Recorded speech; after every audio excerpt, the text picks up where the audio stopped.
We turn to the passage we read together in Mark's Gospel and chapter 3. Mark and chapter 3.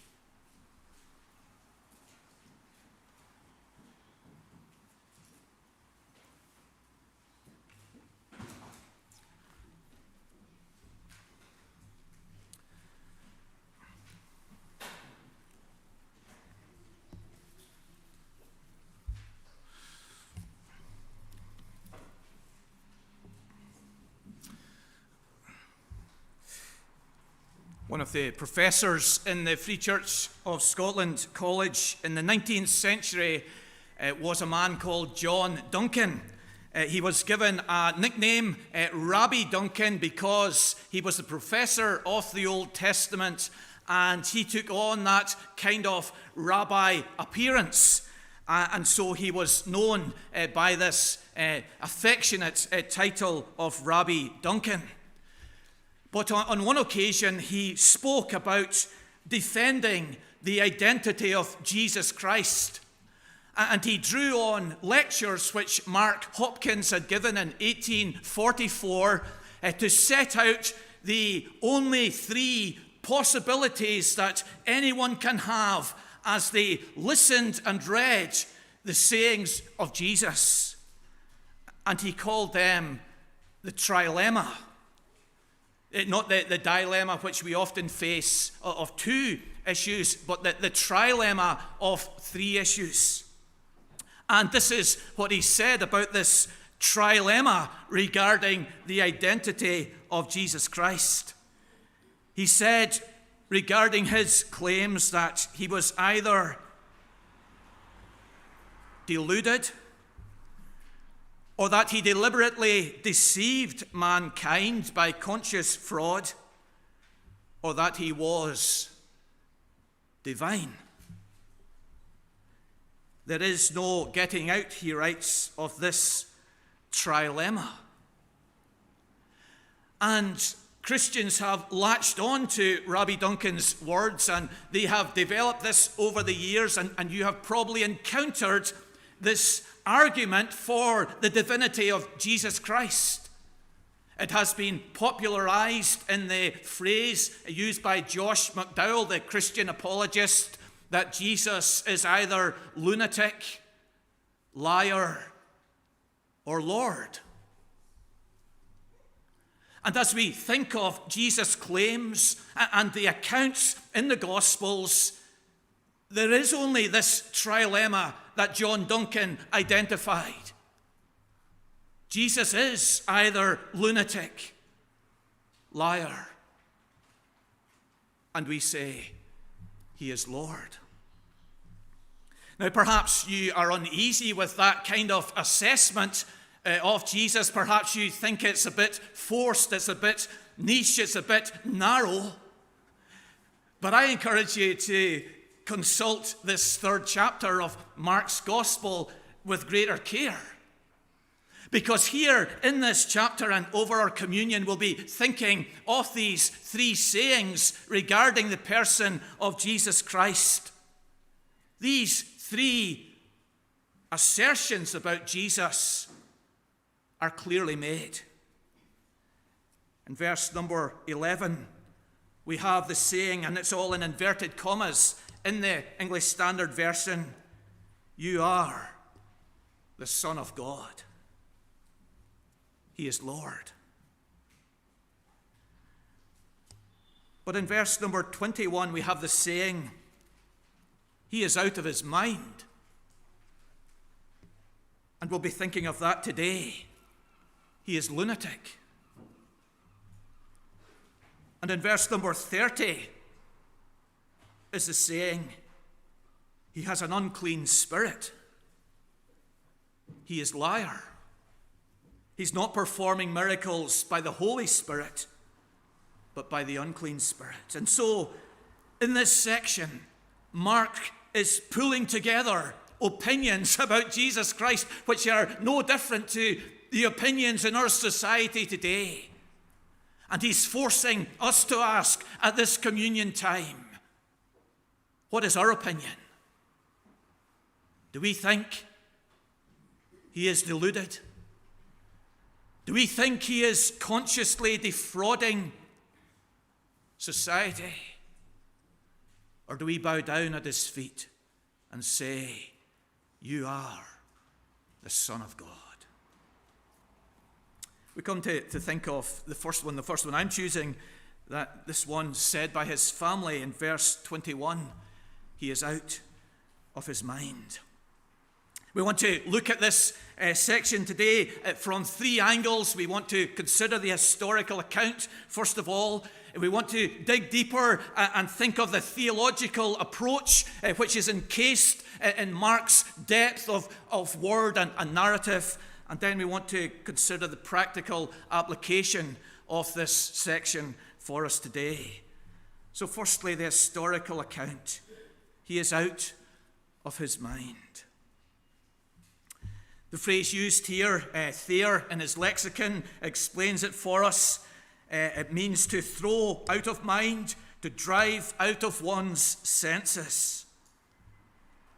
His family saw what they interpreted as bizarre behavior, unusual and dangerous actions, and they claimed he was making bad decisions. And such was their concern that verse 21 says, they went out from Nazareth and travelled all the way to Capernaum and came to where Jesus was. Such was their concern and their conviction that he was out of his mind, that they came to say, as Mark says, to seize him. It's a word which is filled with strength and violence.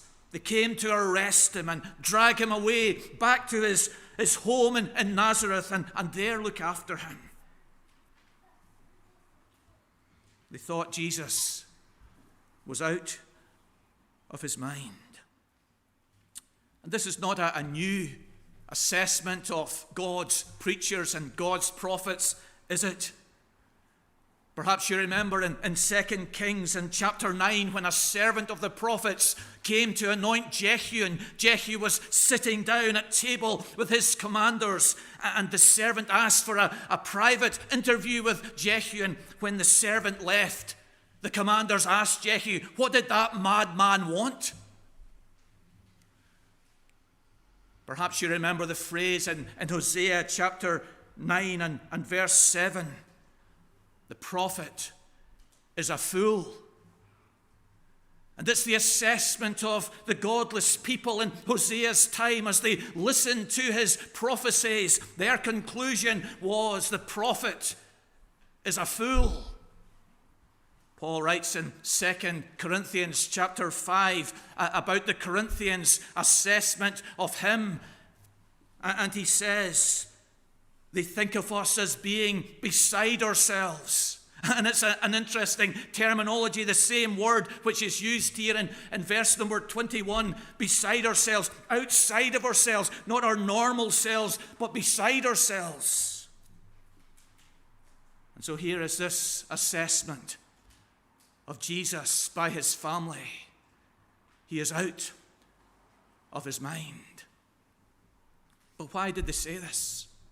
What drove them from Nazareth to Capernaum to seize Jesus and take him back to a place of rest and safety? I think there's three reasons driving the hearts of his mother and his brothers and his sisters to this conclusion and to this action. One is they were afraid of burnout. You see in verse number 20, the crowd had gathered so that they could not even eat. They recognized that Jesus' labors were taxing. He was drained. He needed rest. He needed time away. Surely no human being could sustain such incredible demands on their time, his preaching ministry, his miracles. They were afraid, as any natural brother or sister or mother would be. They come to him to seize him. But a second reason which drove their conclusion was the odd company which he was keeping. We'll come to the selection of the disciples next week, but in verses number 16 to 19, Jesus chooses the 12. It was unusual for a rabbi to select his disciples. The disciples usually selected the rabbi, but Jesus takes the initiative and he chooses the 12. But what a 12! He's got nationalists in this group, tax gatherers in this group, uneducated fishermen in this group, and his family see this and says, he's lost it. He's losing it. And they come down from Nazareth and they're ready to seize him and take him away. And the third thing which is driving them is the gung-ho attitude of the conflict he's having with the scribes and Pharisees. They hear of him standing up to them, of him not towing the line, of him not conforming to the tradition of the elders, and they fear for his life. They know what these leaders are like and how they'll enforce their ways, and they come down out of care and natural affection to seize him because they believe he is out of his mind. Right across Russia at this time, isn't there? There's protests. People rising up in the squares of towns and cities. Discontent with the behavior of their leader. Desirous that someone would take him away. But before we're too critical of Jesus' mother, yes, Jesus' mother, and brothers and sisters, just think of yourself and how perhaps sometimes you respond to zealous Christianity. When you hear of a congregation having an all-night prayer meeting, what do you say? Isn't that a bit mad? A whole night of prayer. How could they work the next day? How could they function as father or mother in their home the next day? Perhaps you have a daughter that goes to York University, and they get involved in the street ministry of providing soup and sandwiches to those living rough. She's crazy, you say. She could get attacked. She could get any of those diseases which those people might be carrying. Perhaps as you hear the preachers out in Conway Square from time to time, you say, that's madness. This was the assessment of Jesus' family. He's out of his mind. The second angle on this section is the theological approach. In our studies in Mark's Gospel, we realize that Mark often has depth. It's not just John's Gospel. Mark often has depth. He's often got a theme, a theological angle on the story that he includes in the narrative. And this is very evident in this case. He has this theme of the insider and the outsider. And he does it in this brilliant way that he links the spiritual insider with the geographical location. And he links the spiritual outsider with the geographical location. You see the language in verse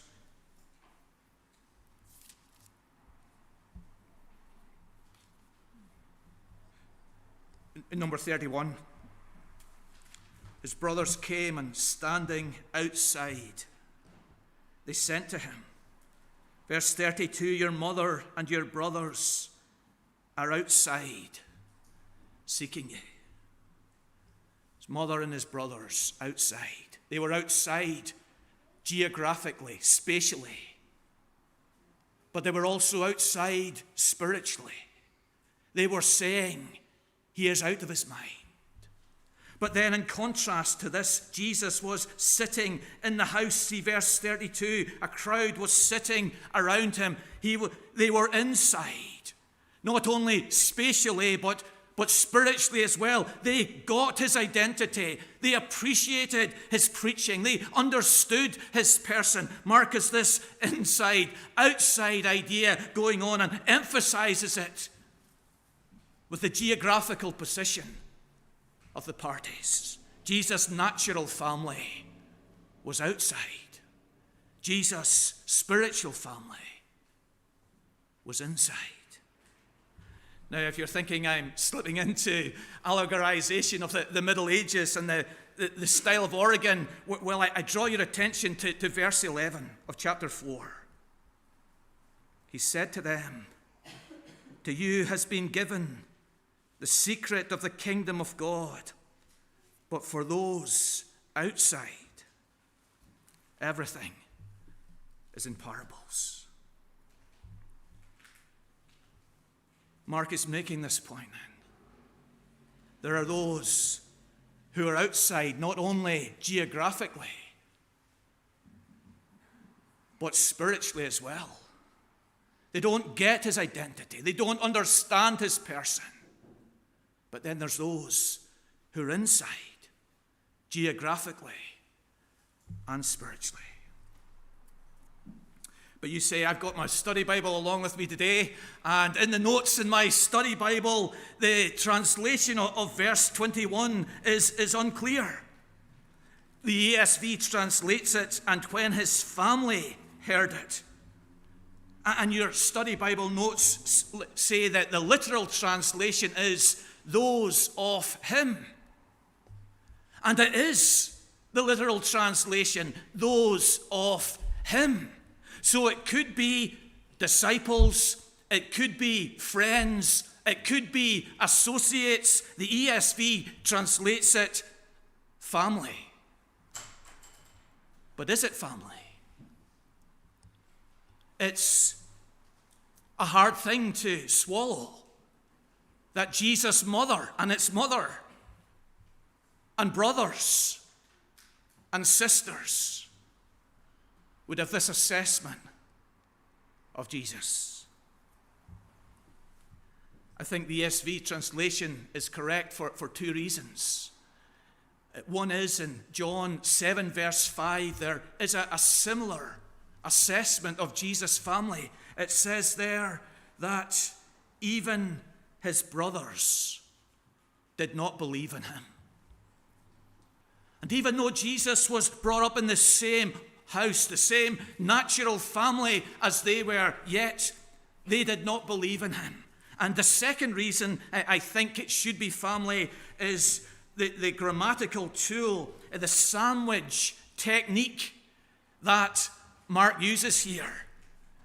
Mark sometimes, and we'll see it in other places, he begins a story, then he relates another story, and then he finishes the first story.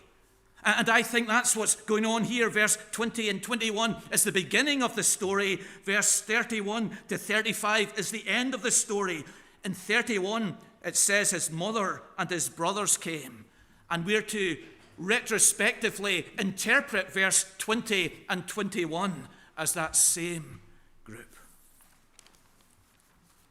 So inside was the spiritual family. Outside was Jesus' natural family. In covenanting churches and in Reformed churches in the past, at communion time, there would have been a segregation, wouldn't there?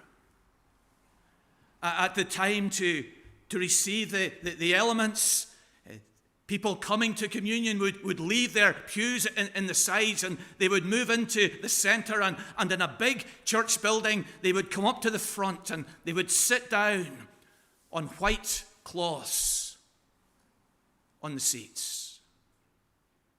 And there would be this separation, the insiders and the outsiders. And Mark's wanting us to ask ourselves, are we inside with Jesus? Or are we outside? As you go into your form class tomorrow at school, and perhaps your schoolmates are talking about the wild weekend that they've had, will you be inside with Jesus or outside with them? Perhaps you'll meet your neighbour in the street this week and she'll tell of her sister who has passed away, and she'll go on to say that she had no church connection, she had no interest in God, but she's at peace now. Will you be inside with Jesus or outside with her? The historical account, the theological approach, and thirdly, the practical application. And there's two main applications, isn't there? The one application is that natural family can be distant. And the other application is spiritual family should be close. Natural family can be distant. Jesus' natural family was distant at this moment. And maybe yours is. And this should not come as a real surprise to us, because from the very beginning of the Bible account, there has always been this division within natural family. You remember Cain and Abel. And Cain spoke to Abel. And they went out into the field, and Cain rose up and slew his brother Abel. And why was there this antagonism to his brother? It was over spiritual issues. Abel's sacrifice had been accepted. You remember Joseph and his brothers. Joseph had the dreams of the sheaves bowing down to him, and of the sun, moon, and stars bowing down to him. And his brothers, the text says, envied him. You remember David and his brothers. Him going down to the camp when they were encamped against Goliath, and David speaking about how God's people should stand up to this giant, and his brothers speaking harshly to David. And perhaps you're here today and your spouse is not at church. No interest in church. No assessment that Jesus is the Son of God. Perhaps you're here today and your children are not at church. They've no interest in hearing sermons on Mark's gospel. Perhaps you're here today and your parents are not at church. They're more excited about the Ireland-Italy rugby match this afternoon than hearing the Word of God. Don't punish yourself. Don't torment yourself. Don't mourn that you should have witnessed more for them. You should have prayed more for them. Here is Christ, and he's on the inside with his spiritual family, but his natural family is on the outside. On the outside. That day. But not forever. Natural family can be distant, but spiritual family should be close. We were talking on Wednesday evening about parents being unable themselves to raise their children for Christ. They can't do it in God's design. They were never meant to do it, but they were to do it in the context of the church family, that all around them would be good examples and wise counsels and loving encouragement And alongside of their efforts, however gifted, however great they are, there will be the efforts and support of the spiritual family of the church. Our natural family can be distant, but our spiritual family should be close. Jesus says, "Here's my brothers, my mother, my sister." John Newton, in his last volume of his works, he addresses this subject, and he has a really interesting title, as I'm sure you probably know: "The Comforts and Snares of Social Affections." By social affections, he means husband and wife, parents and children, brothers and sisters, trusted friends. The comforts and snares of social affections. And he talks about this, and he argues that social affections is the highest blessing and privilege that we have.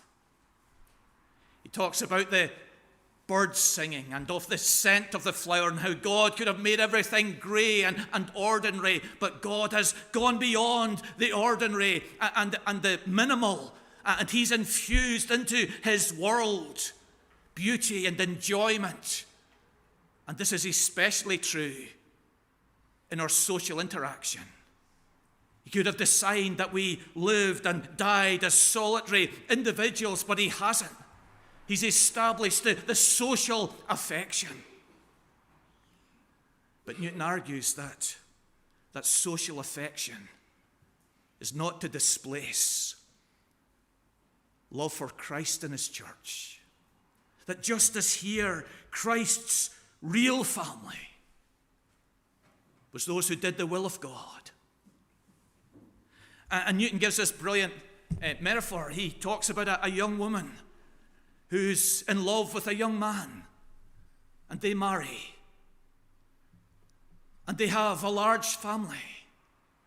And Newton describes how the heart of this young woman grows bigger and bigger to embrace more and more people: the children, the grandchildren, the in-laws, the cousins, the friends of the children, the friends of the grandchildren. The heart of this woman grows and develops to embrace more and more people. But Newton says, at the very center of her heart will remain a first love for her husband.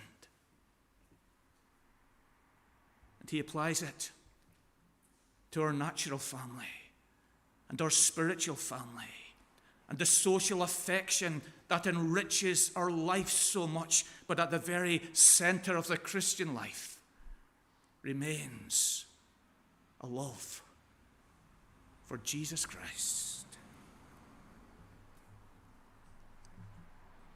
The ideal for all of us today is that our natural family is also our spiritual family. That no one in our natural family will be saying he is out of his mind, but that everyone, grandpa, granny, son, daughter, grandchild, in-laws, cousins, will all say, he's the Son of God who loved me and gave himself for me.